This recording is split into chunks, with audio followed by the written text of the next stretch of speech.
Last class में बात करी थी शेयर्स के बारे में, मतलब कंपनी और उसके फीचर्स के बारे में करी थी, ठीक है जी। तो आज बात करते हैं आगे। बेटा सुन लो इधर अब, है ना, ध्यान से समझना। देखिए अगला जो टॉपिक है हमारा वो है काइंड्स ऑफ कंपनीज। बेटा कंपनीज कितने प्रकार की होती हैं, ठीक है ना। तो देखो ये जो लिमिटेड बाय शेयर्स है, लिमिटेड बाय गारंटी और अनलिमिटेड कंपनी, ठीक है जी। अनलिमिटेड कंपनीज नॉर्मली होती नहीं है, बस नाम याद रखना कि कंपनियां कैसी हो सकती हैं, अनलिमिटेड भी हो सकती हैं, ठीक है। तो अब हम बात करते हैं अगले टाइप की कंपनीज के बारे में। इनके बारे में हमने कल डिस्कस कर लिया था जो पीछे वाली थी, ठीक है। तो यहाँ पे हमारे पास जो कंपनीज हैं, ये कंपनीज किसके बेसिस पे हैं, इनको डिवाइड किया गया है 3 कैटेगरीज में, और ये है नंबर ऑफ मेंबर्स के बेसिस पे। नंबर ऑफ मेंबर्स के बेसिस पे अगर हम बात करें तो कंपनियां 3 प्रकार की होती हैं। पहली पब्लिक कंपनी, दूसरी प्राइवेट कंपनी और तीसरी 1 पर्सन कंपनी। समझ रहे हो बेटा, पहली पब्लिक, दूसरी प्राइवेट और तीसरी 1 पर्सन कंपनी, ठीक है जी। पब्लिक कंपनी मैंने पहले इसलिए रखी क्योंकि इसमें आपको मजा आएगा सुनने में। पब्लिक कंपनी वो कंपनी होती है जो प्राइवेट कंपनी नहीं होती है। सही कह रहे हो ना, पब्लिक कंपनी वो कंपनी होती है जो प्राइवेट कंपनी नहीं होती। सर क्या बात करो, बिल्कुल सही बात करो। देखो यहां पर लिखा है, बेटा ध्यान से सुनिए। Public company, a public company means a company which is not a private company. Sir वो कंपनी जो प्राइवेट कंपनी नहीं है वो क्या है, पब्लिक कंपनी। क्लियर है यहां तक। वो कंपनी जो प्राइवेट कंपनी नहीं है वो क्या है, हमारी पब्लिक कंपनी है, ठीक है जी। अच्छा सर फिर प्राइवेट कंपनी के लिए भी तो बोल सकते हैं, private company is a company which is not a public company. बेटा अगर ऐसे बोल दोगे ना फिर तो दोनों की गुत्थी कभी सुलझेगी ही नहीं, है ना जी। तो इसलिए एक को डिफाइन कर दो और दूसरे के लिए कह दो जो वो नहीं है वो पब्लिक है। समझ में आ रही है बात। तो प्राइवेट कंपनी को अभी पढ़ेंगे, लेकिन पब्लिक कंपनी वो है जो प्राइवेट कंपनी नहीं है, ठीक है जी। बट ध्यान से समझो दूसरा point, company which is a company which is not a subsidiary of a private company. बेटा अगर कोई ऐसी कंपनी जो सब्सिडरी है, सब्सिडरी जानते हो क्या होती है बेटा, 2 तरीके की कंपनियां होती है, एक होल्डिंग कंपनी होती है, एक सब्सिडरी कंपनी होती है, ठीक है जी। अभी सब्सिडरी कंपनी के लिए आप ऐसे समझो, वो कंपनी जिसको होल्ड कर रखा है किसी कंपनी ने, होल्ड मतलब जिसके 50%, 51% से ज्यादा शेयर्स हैं किसी एक कंपनी के पास, ठीक है जी। तो एक कंपनी है ए लिमिटेड, एक कंपनी क्या है ए लिमिटेड, और एक है बी प्राइवेट लिमिटेड, एक है बी प्राइवेट लिमिटेड, ठीक है जी। ये जो बी कंपनी है, ये जो बी प्राइवेट लिमिटेड कंपनी है, ठीक है जी, ये क्या है, ये एक प्राइवेट कंपनी है, और ये जो ए लिमिटेड है ये क्या है, एक पब्लिक कंपनी है, ठीक है जी। अब यहां पे ध्यान से समझने वाली बात क्या है कि सर कंपनी जो कि क्या है, सब्सिडरी है उस कंपनी की जो प्राइवेट कंपनी नहीं है। मतलब ये जो बी लिमिटेड है, बी प्राइवेट लिमिटेड कंपनी है, ये प्राइवेट कंपनी है वैसे तो, बट ये सब्सिडरी है किसकी, ए लिमिटेड की। यानी कि इस कंपनी के, बी कंपनी के 50% से ज्यादा यानी 51% शेयर्स, एटलीस्ट 51% शेयर किसके पास है, ए लिमिटेड के पास है। तो बेटा ये जो बी प्राइवेट लिमिटेड है ये भी क्या बन जाएगी, पब्लिक कंपनी बन जाएगी। मतलब समझ में आया, नहीं आया, फिर से समझ लो। अगर ए लिमिटेड क्या है, एक पब्लिक कंपनी है, लेकिन जो बी प्राइवेट लिमिटेड है ये तो प्राइवेट कंपनी है, बट इस प्राइवेट कंपनी के 50% से ज्यादा शेयर्स किसके पास हैं, ए लिमिटेड के पास, जो कि प्राइवेट कंपनी नहीं है, यानी कि क्या है, पब्लिक कंपनी है। तो बेटा ये जो कंपनी है ना बी प्राइवेट लिमिटेड, ये भी क्या मानी जाएगी, ये भी पब्लिक कंपनी मानी जाएगी। समझ में आ गई बात, क्लियर है जी। तो public company is a company which is not a private company, ठीक है जी। और अगर पब्लिक कंपनी की कोई सब्सिडरी प्राइवेट कंपनी है वो भी क्या मानी जाएगी, पब्लिक कंपनी मानी जाएगी। इन दोनों बातों को याद रखना बस, ठीक है जी। सर मेंबर्स की बात तो बताओ, बिल्कुल मेंबर्स की बात इसलिए नहीं लिखी क्योंकि बतानी है। बेटा इसमें मिनिमम कितने मेंबर्स होंगे बताओ, मिनिमम मेंबर्स कितने होंगे बोलो जल्दी बताओ। सर पब्लिक कंपनी है तो कम से कम कितने लोग होने चाहिए, 7।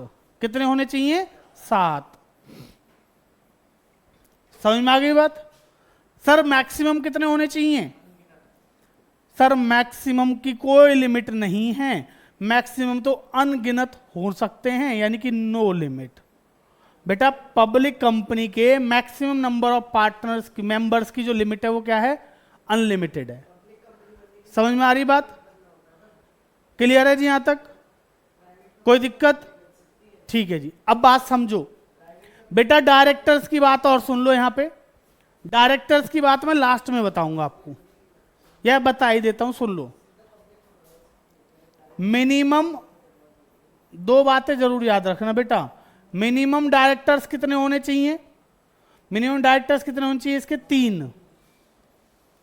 मिनिमम कितने होने चाहिए? 3। और बेटा मैक्सिमम कितने होने चाहिए? मैक्सिमम 15। समझ में आ गई बात? ये याद रखना, एमसीक्यू बनते हैं इन पे, इसे सुन लो। Minimum member 7, maximum no limit. Minimum directors कितने होने चाहिए? 3। पब्लिक में 3, प्राइवेट में 2, 1% कंपनी में 1, ऐसे याद रखना।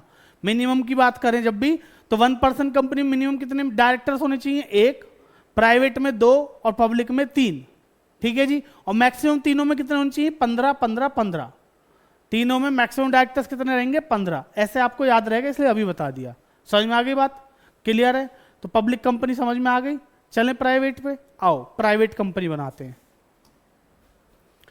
अब प्राइवेट कंपनी कौन सी होती है?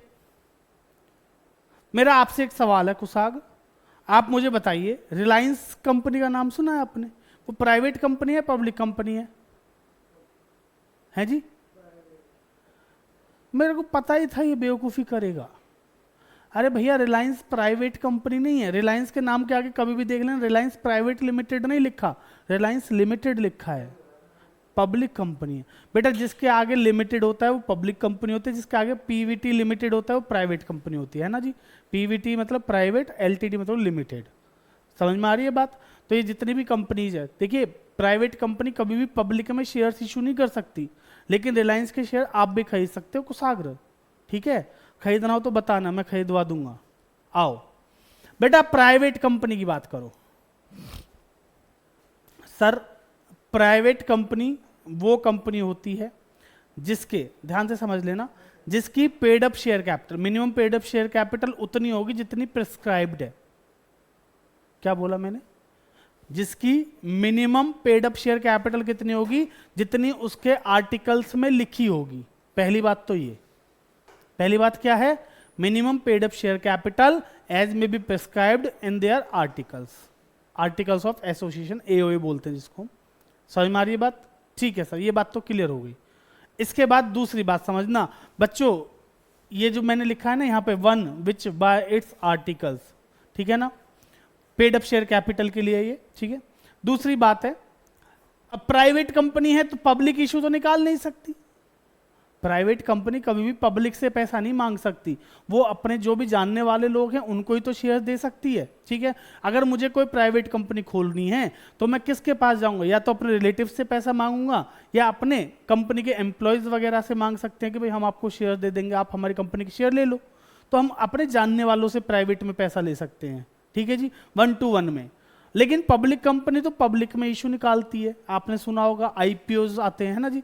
आईपीओ का मतलब पता है क्या होता है? Initial public offer. अभी आया था ना बजाज फाइनेंस का, है ना, ओवर सब्सक्राइब था 63 टाइम्स के अप्रोक्स।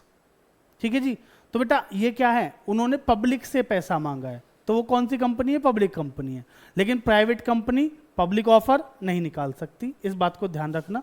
तो यहाँ पे रेस्ट्रिक्ट करते हैं right to transfer its shares. पहली बात तो वो है जो हमने लास्ट क्लास में पढ़ी थी कि जो पब्लिक कंपनी होती है उसके जो शेयर्स है वो कैसे हैं? फ्रीली ट्रांसफरेबल है, फ्रीली ट्रांसफरेबल है। लेकिन यहाँ पे रेस्ट्रिक्शन है किसमें? शेयर्स को ट्रांसफर करने में। एक बात तो ये याद रखना, क्या प्राइवेट कंपनी अपने शेयर्स ट्रांसफर कर सकती है? नहीं जी, रेस्ट्रिक्शन है यहाँ पे। समझ में आ रही है बात? एमसीक्यूज के लिए बहुत इंपॉर्टेंट बात है, इसलिए ध्यान से समझ लो। ठीक है जी। दूसरी बात, a private company must have at least, बच्चों प्राइवेट कंपनी कम से कम कितने मेंबर होने चाहिए? 2। कम से कम कितने होने चाहिए? 2। और मैक्सिमम कितने होने चाहिए? 200। मैक्सिमम कितने होने चाहिए? 200। लेकिन याद रखना 200 की लिमिट में पता है कौन नहीं आएगा? एक्स और प्रेजेंट एम्प्लॉयज। एक्स का मतलब तो आप लोग जानते ही होंगे ना, देख कैसे हंस रहा है एक्स के नाम पे बेटा हाँ वही वाला एक्स जो आप सोच रहे हो, एक्स और प्रेजेंट एम्प्लॉयज। बेटा एक्स मतलब जो छोड़ के चली गई, मतलब वो वाला, समझ रहे हो नहीं? हाँ ध्यान से समझो, एक्स और प्रेजेंट एम्प्लॉयज, ठीक है जी। तो यहां पे जो बात कर रहे हैं हम एक्स यानी कि वो एम्प्लॉय जो छोड़कर चले गए, मैं वही बोला था एम्प्लॉयज के लिए, आप गलत मत समझना, ठीक है जी। वो एम्प्लॉयज जो हमारी कंपनी को छोड़ के जा चुके हैं। फिर सर वो मेंबर, वो तो एम्प्लॉय हैं, वो भैया पहले एम्प्लॉय थे, अब आपकी कंपनी के एम्प्लॉय तो है नहीं, तो क्या वो मेंबर माने जाएंगे? नहीं जी भैया, ये सिंपल सा कहते हैं भैया आप एम्प्लॉय थे, एम्प्लॉय हो और छोड़ के जाने के बाद भी एम्प्लॉय ही रहोगे। समझ में आ रही बात? चाहे आप शेयर ले लो या कुछ भी ले लो, तो एम्प्लॉयज को मेंबर्स की उसमें काउंट नहीं करते हैं ये। भाई सिंपल सी बात है, अगर एम्प्लॉयज को भी काउंट करेंगे ना तो बेटा 200 की लिमिट तो फट से पूरी हो जाएगी, है ना जी। और इनके मैक्सिमम मेंबर्स होंगे कितने? 200। तो इसलिए इन्होंने कहा जी आप एम्प्लॉयज को मेंबर्स में काउंट मत करना। क्लियर है जी? तो एम्प्लॉयज मेंबर्स में काउंट नहीं होंगे, चाहे एक्स हो यानी कि जो छोड़ के चले गए हैं, या प्रेजेंट एम्प्लॉय जो अभी आपकी कंपनी में काम कर रहे हैं, उन्होंने आपकी कंपनी क्या ले रखे हैं? शेयर्स ले रखे हैं, तो दोनों ही नहीं आएंगे। समझ में आ गई बात? ठीक। Accept in case of 1 person company, ठीक है जी। 1 पर्सन कंपनी में तो 1 ही होता है, तो आपको पता ही होगा, आगे सुनेंगे। Limit the number of its members to 200 excluding its employees ex and present, ठीक है जी, याद हो गई ये बात। और बेटा एक होता है जॉइंट होल्डर्स, नाम सुना है आपने? मतलब जॉइंट होल्डर कौन होते हैं? भाई दो लोगों ने मिलकर एक साथ शेयर्स खरीद लिए, तो उनको 2 माने, 1 माने? एक ही मानेंगे ना जी, एक ही मानेंगे, तो उनको सिंगल मेंबर काउंट करेंगे। ये कह रहे हैं कि जी and joint holders of the share counted as single member. समझ में आ गई बात? क्लियर है यहां तक? कोई दिक्कत? चलो फिर आगे चलते हैं। अगला है बेटा 1 पर्सन कंपनी। देखिए प्राइवेट कंपनी की मैंने डायरेक्टर्स की बात पहले बता दी थी, फिर कह रहा हूं डायरेक्टर्स कितने होंगे 1 पर्सन कंपनी में, और प्राइवेट कंपनी में मिनिमम कितने होंगे? 2, और पब्लिक कंपनी मिनिमम कितने होंगे? 3, ठीक है जी। और मैक्सिमम तीनों में कितने होंगे? 15। 1 person company section 2 clause 62 sub section 62 है, मतलब क्या कहता है जी? कह रहा है जी मिनिमम मेंबर कितने होंगे। देखो इसमें इसको हम ओपीसी बोलते हैं। तो ये जो कंपनियां होती हैं ये भी क्या है? एक तरीके से प्राइवेट कंपनीज हैं। कौन सी कंपनी है? प्राइवेट कंपनी, ठीक है ना बेटा। इनके नाम के आगे ब्रैकेट में ओपीसी लिखा होता है। ओपीसी बोले तो 1 पर्सन कंपनी, ठीक है। तो इसके ब्रैकेट में क्या लिखा होता है? 1 पर्सन कंपनी के में, यानी कि ओपीसी, ठीक है जी। अगर यहाँ पे मेंबर्स की बात करें तो बेटा मिनिमम कितने होंगे? 1, और मैक्सिमम भी कितने होंगे? 1। 1 पर्सन कंपनी के मिनिमम मेंबर कितने? 1, और मैक्सिमम मेंबर कितने? 1। डायरेक्टर 1 और मैक्सिमम कितने? 15। समझ में आ गई यहां तक बात? अब सुनो आगे। कह जी जो person as a member, rule 3 of the company incorporation rule 2014, इतना सब आपको वैसे याद रखने की जरूरत नहीं है। अब वो जो एक व्यक्ति है, सुन लो ध्यान से, वो जो एक मेंबर है वो कैसा होना चाहिए? वो हमारे जैसा होना चाहिए, आदित्य के जैसा नहीं होना चाहिए, यानी कि नेचुरल होना चाहिए। समझ में आ रही है बात? आर्टिफिशियल नहीं होना चाहिए। ओनली अ नेचुरल पर्सन, एक तो नेचुरल पर्सन होना चाहिए, दूसरा इंडियन सिटीजन होना चाहिए, भारतीय नागरिक होना चाहिए, और तीसरा बेटा resident in India can form 1 person company, और रेसिडेंट हो इंडिया का। रेसिडेंट और नॉन रेसिडेंट तो पता ही होगा आप लोगों को। रेसिडेंट यानी कि जो भारत का नागरिक है, और नॉन रेसिडेंट जो विदेश से, मतलब एनआरआई जिसको हम बोलते हैं। नॉन रेसिडेंट ऑफ इंडिया नहीं होना चाहिए। क्लियर है? समझ में आ गई बात? ठीक है। क्या कुशाक तुम पाकिस्तान से हो? हैं? अबे नालायक, अब पाकिस्तान से थोड़ी है वो। अरे 1947 से पहले जो वो था लाहौर वाला, जो पाकिस्तान, जो उधर पाकिस्तान चला गया, वहां से इधर जो आए थे वो लोग हैं ये बेवकूफ आदमी। सुनो जी it can not carry out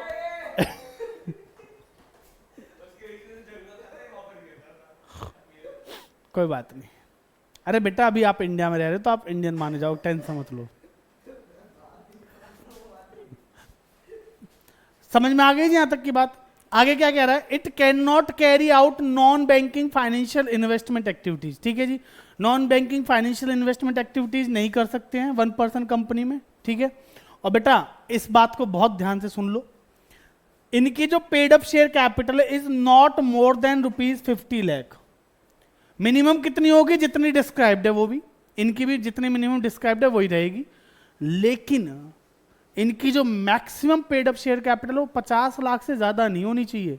अगर 50 लाख से ज्यादा हुई तो 1% कंपनी को प्राइवेट कंपनी में कन्वर्ट करना पड़ेगा आपको। दो बातें याद रखना, क्या, एक तो paid up share capital 50 lakh से ज्यादा नहीं होनी चाहिए, और दूसरी इनकी average annual turnover, average annual turnover समझ रहे हो, सालाना इनकम जो है ऑन एन एवरेज बेसिस पे वो क्या नहीं चाहिए, of 3 years does not exceed ₹2 crore. पिछले 3 साल का अगर हम एवरेज निकालें, तीनों साल का एवरेज करके, वो 2 करोड़ से ज्यादा नहीं होना चाहिए। समझ में आ रही है बात? अगर इससे ज्यादा हो गई तो आपको क्या करना पड़ेगा, इसको 1% कंपनी से प्राइवेट कंपनी में कन्वर्ट करना पड़ेगा। ठीक है जी, दो बातें क्या, एक तो minimum paid up share capital कितनी होनी चाहिए, 50 लाख, मतलब मिनिमम की नहीं, मैक्सिमम लिमिट कितनी है, 50 की। 50 लाख से ज्यादा नहीं होनी चाहिए पेड अप शेयर कैपिटल, और टर्नओवर जो है वो 2 करोड़ से ज्यादा होनी चाहिए पिछले 3 साल के एवरेज में।